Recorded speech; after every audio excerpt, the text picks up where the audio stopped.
What's going on, everyone? Welcome to another edition of Back Your Play with Q. I'm your host, as always, Rich Quinones. As we continue the NFL talk, lots to get into. We'll break it down twice with our NFL Insider correspondent, Lloyd Vance, kind enough to join us on this edition of BYP. We'll double up back again on Friday. And as we continue our preview, Lloyd, today we take a look at the AFC North, a compelling division, if you will: Baltimore, Cleveland, Cincinnati, and let us not forget about the Pittsburgh Steelers. So let's talk Cincinnati first and foremost. I mean, we've seen what this team has been able to do over the last several years, ascending up, going to the Super Bowl a couple years ago, ultimately losing to the Rams, getting back, making a deep run in the playoffs last year.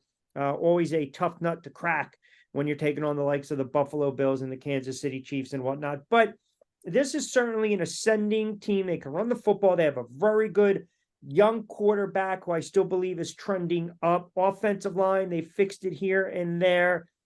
But I still think teams that have had so much success like Cincinnati has over the last several years, you fail to realize that the division's starting to get better and better. And teams that you were kind of bulldozing over, really dismantling, they're getting a little better. I think Cincinnati's going to be a playoff team, but I would not be 100% sold and say the Cincinnati Bengals are going to turn around and win the AFC North.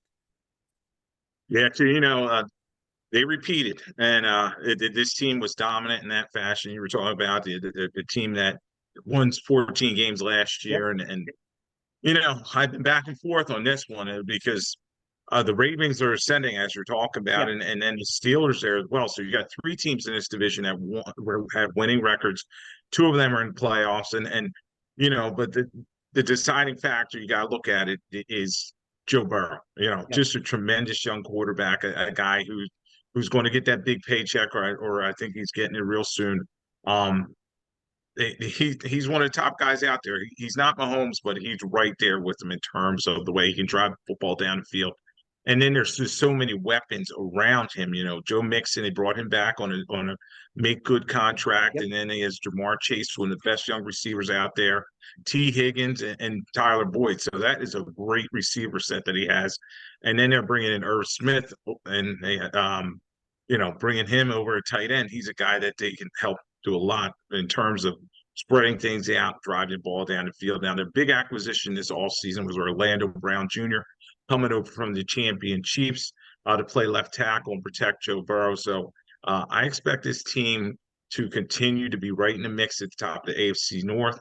The key thing will be the defense that's had some defections, particularly they have two new safeties coming in there.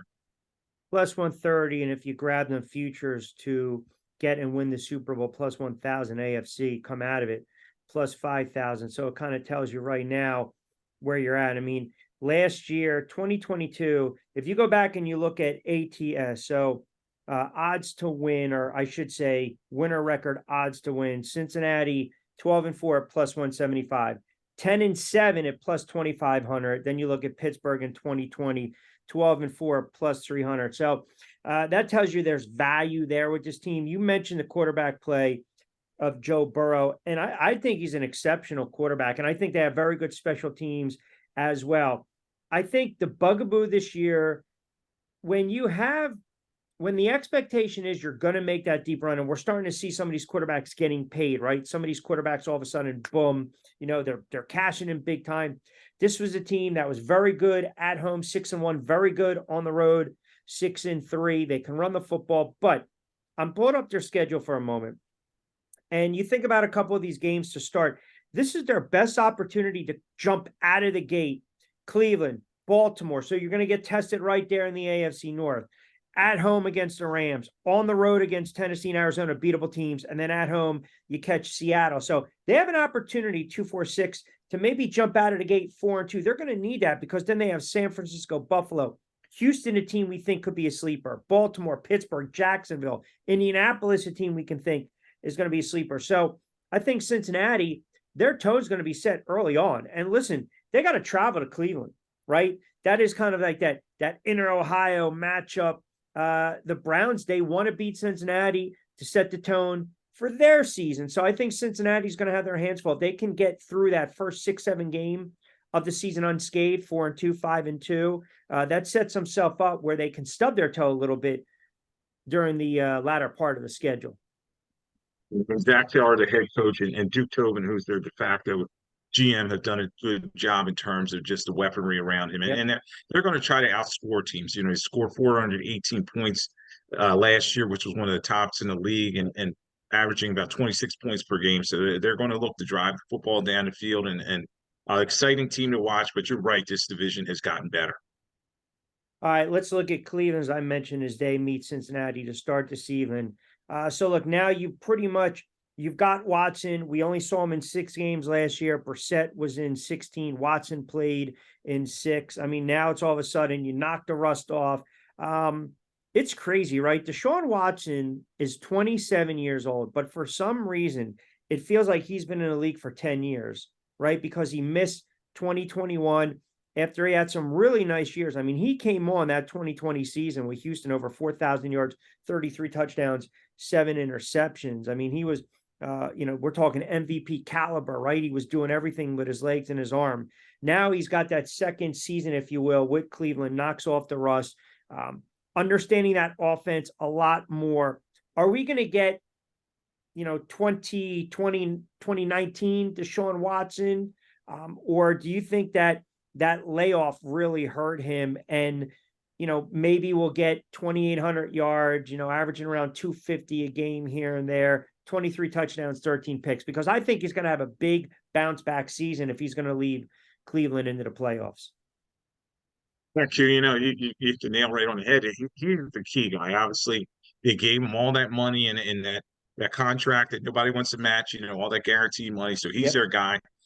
Suspended last year for 11 games, and they kind of held down the fort. And the last 6 games of the season, they went 3-3 with Watson at the helm. So he's a guy that has ability, and you just wonder, can he be that guy from 2020 that led to NFL passing yards? So a dynamic player, but he did look a little stale at certain points. Let's not forget this guy missed almost 2 years of football 100%. in that mess that was in Houston. So I think he will be ready to roll, though, and he has some people around him that can help him. Nick Chubb in particular, we talked about him last week. I think he's still one of the best running backs in the league. They're going to feed him the ball, have him run, and then allow Deshaun Watson to do read action and play action behind that. Amari Cooper as well. And then they have Donovan Peoples-Jones, a guy who's kind of a quiet receiver, David Njoku, and an offensive line that has some really good players as well. So, offensively, they have some of the pieces there.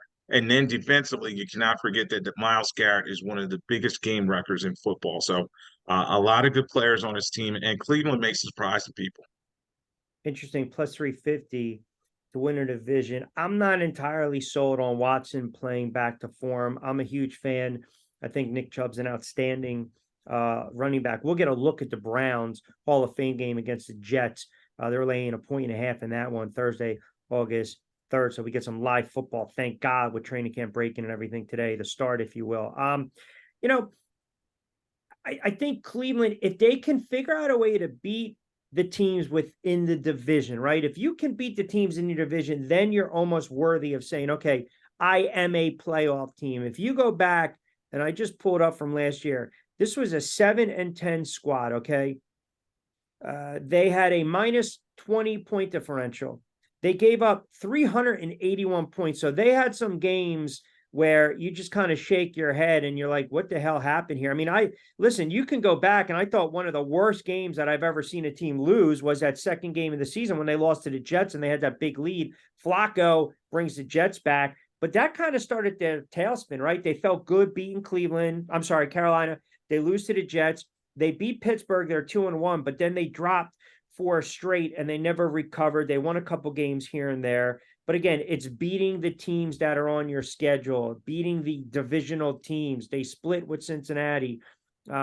They split with Baltimore. They want to be able to turn around. They split with Pittsburgh. So you're like, all right, they're competitive. Maybe they're ready to take that next step. If they can flip that and say go 4-2, 5-1 in division, they could be a sneaky sleeper pick. I don't know if I'm going to take a flyer on them at plus 350, plus 60. I'm not sure yet. And then you got Baltimore sitting at plus 240. And again, I feel like we're harping on this. What was the storyline last year? What's going to go on with Baltimore and Lamar Jackson? Are they going to build the offense over Lamar Jackson? Are they going to jettison Lamar Jackson and bring in a quarterback that's fit for the type of offense that they want to run? So where are you at right now with the Baltimore Ravens?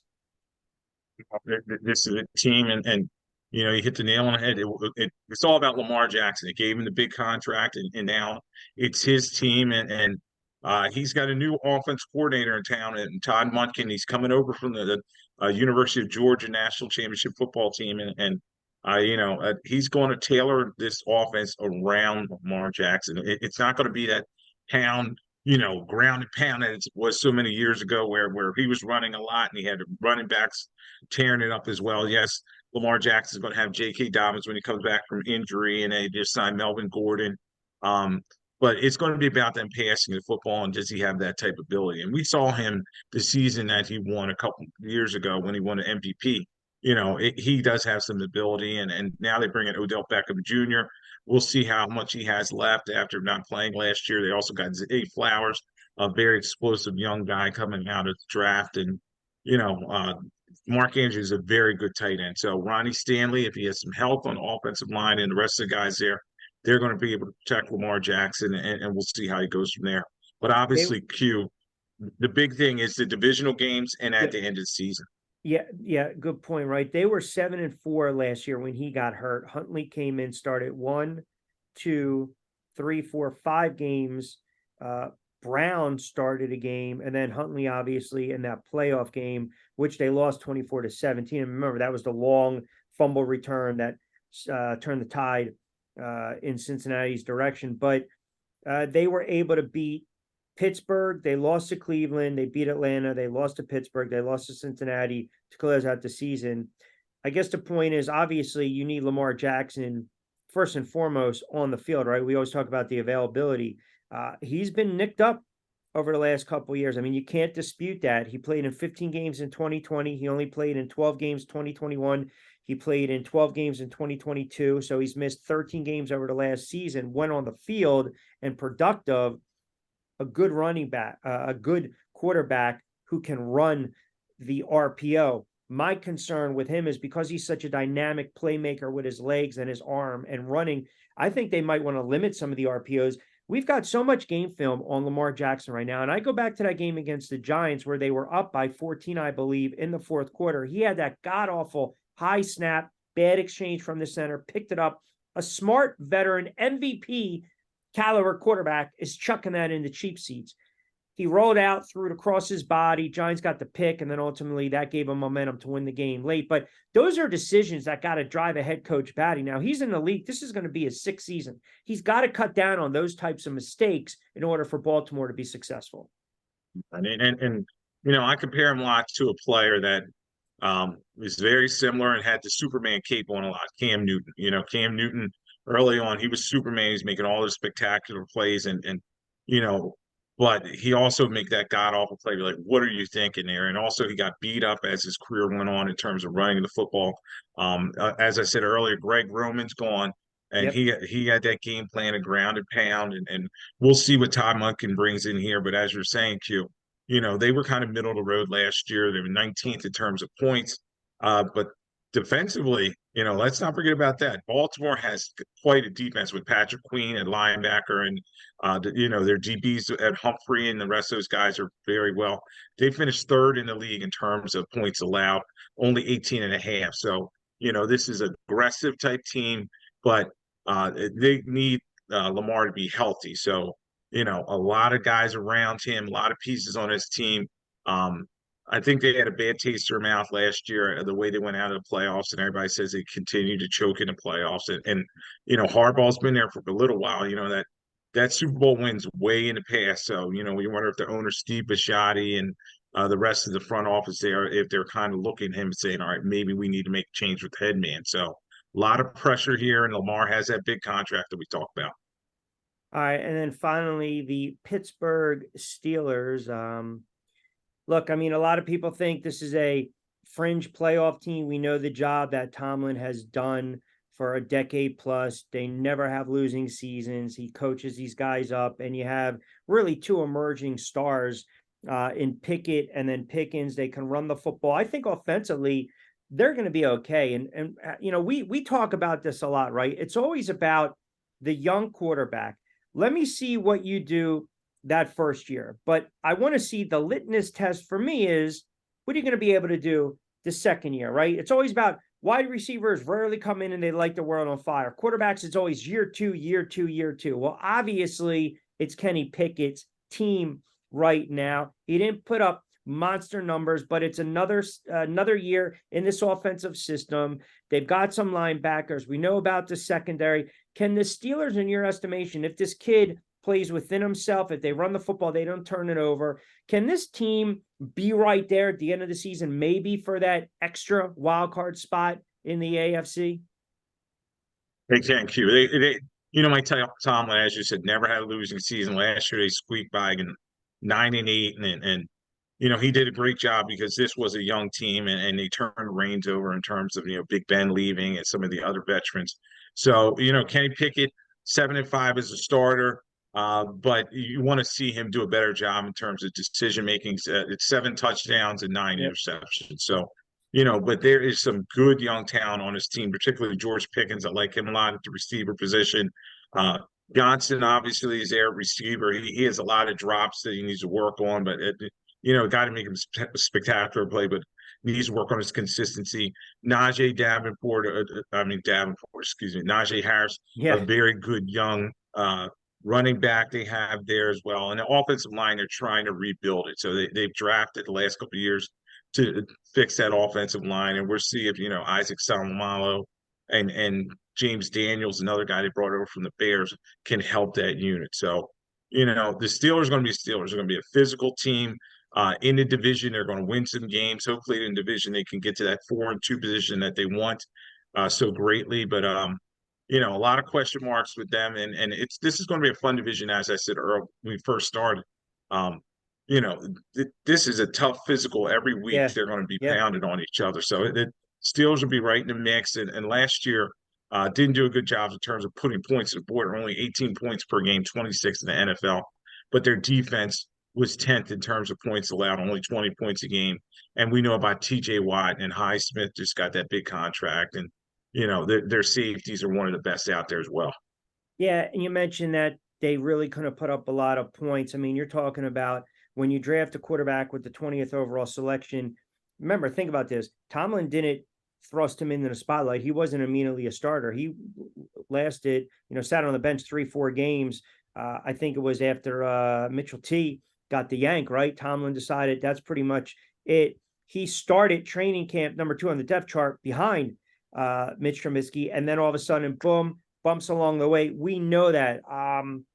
But if you go back after week 9, the bye, they kind of hit their stride, right? He missed all of one game, most of another with a concussion, 5 touchdown passes, just 1 pick in his final 7 starts, in which he completed the game. They went 6-1 in those games. So they rebounded from a 2-6 start to finish 9-8. Now, I say this for the Steeler faithful out there, and I know many of them. Listen, if you can flip that around, flip the script, and now all of a sudden you're 5-3 and you had that type of finish, well, they're going to win 10 games, right? But to your point, I believe this year, Tomlin is going to let this kid let it rip. I mean, you've got a good running back. You've got wide receivers at tight end. We already talked about Pickens is a really nice wide receiver, man. I mean, they're on that same page, right? P to P. Listen, he'll win the battle, the 50-50 balls, the jump balls. I think that he's going to allow this quarterback to make mistakes this year.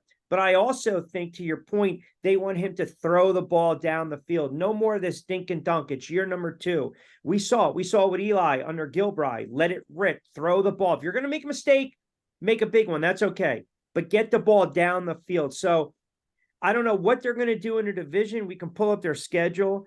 And as I mentioned, I think they're sitting there at plus 550 or so, which is not bad if you think everyone's going to beat the hell up out of each other in that division. But let me give you Pittsburgh's couple games here to start it off. All right, here are the Steelers. Ooh. They open, well, they get the benefit of being at home to open up the season, but San Francisco and then Cleveland. So let's just say 1-1. They go on the road against the new look Raiders. We'll say they lose that game. At Houston, they win it. Now you're 2-2 against Baltimore. Let's just say they beat the Ravens to get to 3-2, the bye. They have the Rams. That's a winnable game. Jacksonville's a tough game. Tennessee's a winnable game. Green Bay's a winnable game. Cleveland's a winnable game. And then Cincinnati. Then Arizona's a winnable game. Hell, New England's a winnable game, and so is the Colts. I mean, listen, this team can turn around and be 8-4 after 12 games. I mean, it's not ludicrous to say that. And then they close the schedule against Seattle, Baltimore, and Cincinnati. So, you know, they can be an 8-4 squad. It could be right there for them. Right. And don't always forget, there's 7 playoff spots, and they could sneak in and get one of those, be a wild card type team. I didn't talk about him earlier, but Minka Fitzpatrick, their safety is one of the best in the game. He's just a game wrecker. He's guys all over the field, causing turnovers, causing fumbles, recovering fumbles. So they're going to look for him to make some big plays for them. So, Matt Canada, their offense coordinator, he is on the hot seat. So he has got to improve that offense. We talk about their points per game, and they just got to be more explosive. So I know a lot of Steelers fans are looking at Canada to do a better job in terms of offense. All right, later in the week, we'll recap the week that was. A lot of movement, some big extensions, quarterbacks getting paid, running backs maybe not making the best choices in hindsight when we look at it, but we'll do that later on the week. Of course, Lloyd Vance, kind enough to join us, our NFL correspondent insider. Give him a follow on Twitter at Lloyd Vance from our good friends over at Played Against Sports, and of course, Scoots Liquor. So we've ripped off the AFC North. That means we've got the AFC West to round things out, and then we'll close it out with the NFC East. My goodness, training camp starting to hit. That's what we want. Hot weather. Hall of Fame game, preseason. I'm sitting there watching replays of last year. They gave me the Giants and Vikings wild card matchup the other night, so I was glued to that. It's that time, man, and I started hearing some of my guys on the sidelines. I'm also going to get over to Eagles training camp for a day, just to check it all out, and then maybe preseason game. There's only 3 preseason games now, but I'm going to try to get to one as well. It's always good to go in person. Yeah, we don't need 5-6 games of preseason games. Remember 5 back in the day. I mean, come on, man. We don't give me a snap or 2 and I'm good to go. Give me a series and that's pretty much all you go. But we'll do it again later in the week. Always appreciate you jumping on board, Lloyd, and good stuff as always. Thanks for joining us on this edition of BYP. Thanks for having me on.